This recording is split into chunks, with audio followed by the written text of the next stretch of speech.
একটি সুন্দর পাহাড়ের দৃশ্য আঁকতে চাই, প্রয়োজন শুধু একটু মনোযোগের। শুধু আঁকতে চাই না, আঁকা শেখাতেও চাই।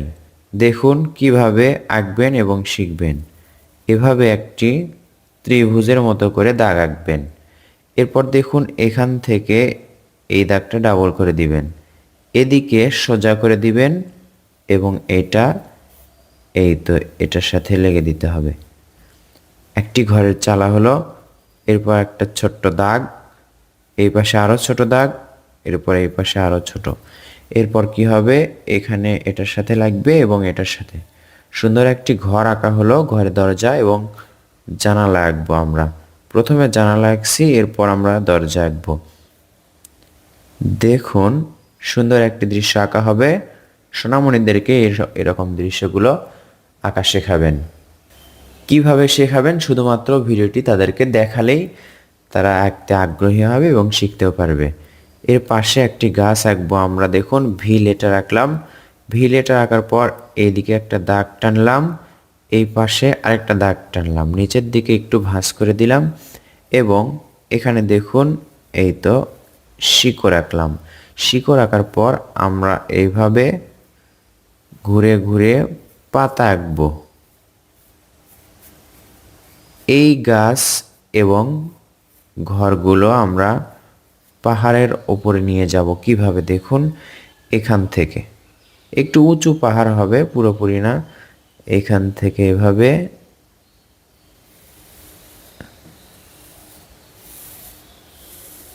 এই তো এভাবে দাগ দিতে হবে। এরপর এখান থেকে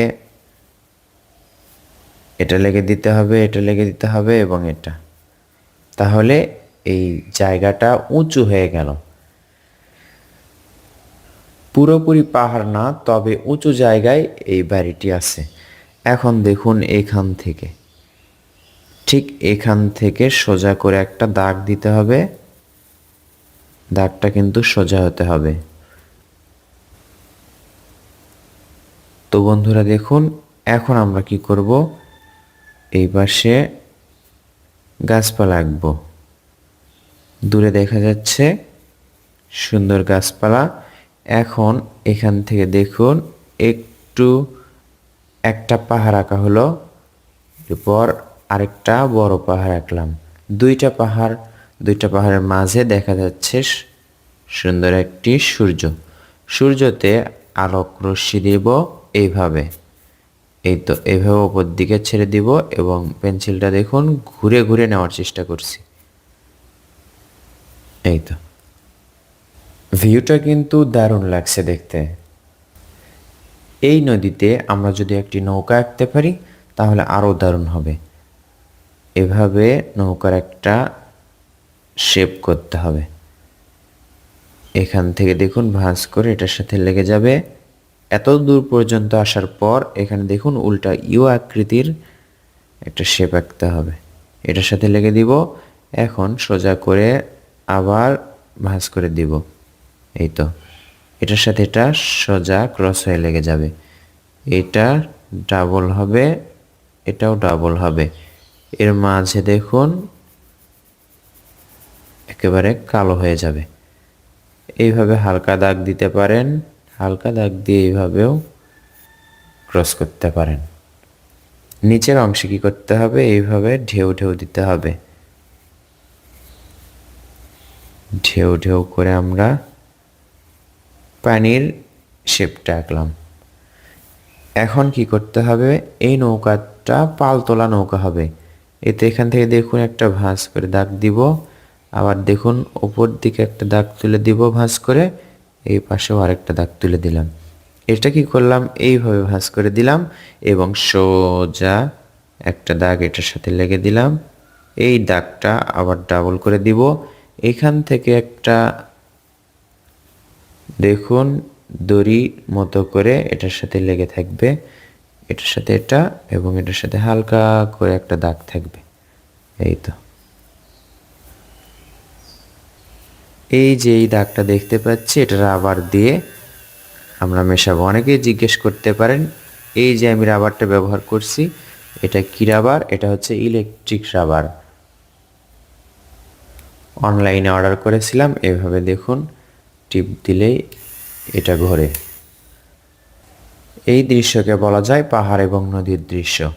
দেখুন এখান থেকে একটু ফাঁকা ফাঁকা লাগছে, এজন্য দেখুন এখানে আমরা কিছু ঘাস আঁকবো।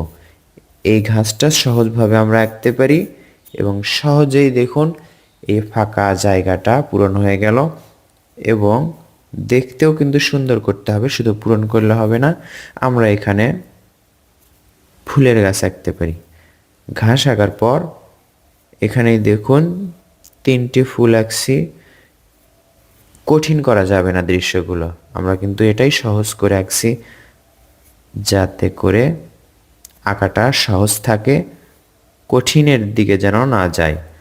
শুধু আঁকলেই হবে না, রং করার বিষয়টাও ভাবতে হবে। রং করতে যেন সুবিধা হয় এরকম দৃশ্যই রাখতে হবে। আপাতত এই দৃশ্যটি পেন্সিল দৃশ্য হিসেবেই রেখে দিলাম।